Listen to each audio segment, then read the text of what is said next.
ఏం రత్నం గారి మీద మీ అభిప్రాయం, మీకు ఉన్న సాన్నిధ్యం కానీ? అతను అంటే ఆయన తీసినటువంటి చిత్రాలన్నీ కూడా ఒక్కొక్కటి ఒక్కొక్క ఆణిముత్యం అండి.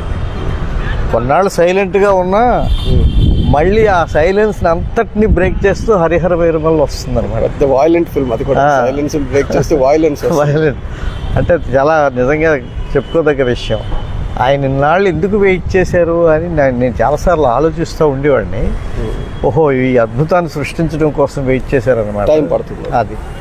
ముఖ్యంగా నేను కూడా చెప్పాల్సింది ఏంటంటే, ఇప్పుడు ఇటువంటి మన బాహుబలి లేకపోతే RRR లాంటి సినిమాలు తీసినప్పుడు రాజమౌళి గారు లాంటి ఏం చేస్తున్నారంటే, 3 సంవత్సరాలు 4 సంవత్సరాలు హీరోని 24/7 వాళ్ళ దగ్గర పెట్టుకుంటారు. అవునండి. ఏం రత్నం గారు ఈ జస్ట్ పొదుపుగా పవన్ కళ్యాణ్ గారిని వాడుకొని అవసరమైనప్పుడు మాత్రమే పిలిచి మిగతా షూటింగ్ అంతా కూడా ఆయన లేకుండా చేసి, ఆయన రాజకీయానికి ఇబ్బంది లేకుండా, ఆయన సోషల్ యాక్టివిటీస్కి ఇబ్బంది లేకుండా, ఆయన మిగతా వ్యవహారాలు ఏటికి ఇబ్బంది లేకుండా, అందులో ఎటు ట్రాన్సిషన్ ఆఫ్ పవర్ స్టేట్లో యుద్ధం, భయంకరమైన ఎన్నిక, ఇటువంటి టైంలోని ఆయన్ని తట్టుకొని జాగ్రత్తగా ఈ సినిమాను, మంచి సినిమాను రిలీజ్ చేశారు. ఆల్రెడీ Part 2కి ఆయన సిద్ధమైపోతున్నారు పెద్దగా.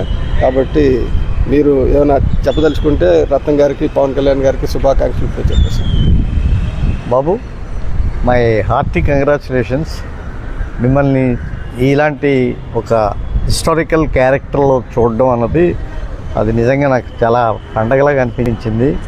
I wish you all success బాబు. మీరు ఏది ముట్టుకుంటే అది బంగారం. సినిమాలు ముట్టుకుంటే బంగారం, రాజకీయాలు ముట్టుకుంటే బంగారం. బంగారం కంటే మిన్నగా ఉండేది హరిహర వీరమల్లు బాబు. డెఫినెట్గా ఇది సూపర్ డూపర్ హిట్ అవుతుంది. హిట్ అవ్వాలని, Part 2 కూడా రావాలని మనసారా కోరుకుంటున్నాను. I wish you all success my dear. Ratnam గారు, మీరు కొన్నాళ్ళు వరుసగా సినిమాలు తీసి కొన్నాళ్ళ పాటు స్తబ్దుగా ఉండి ఒక శబ్దం, ఒక పెద్ద శబ్దంతో హరిహర వీరమల్లు మీరు విస్ఫోటనం అంటాం. ఆ విస్ఫోటనం లాంటి హరిహర వీరమల్ని మీరు నిర్మించడం నిజంగా మేమందరం గర్విస్తున్నామండి.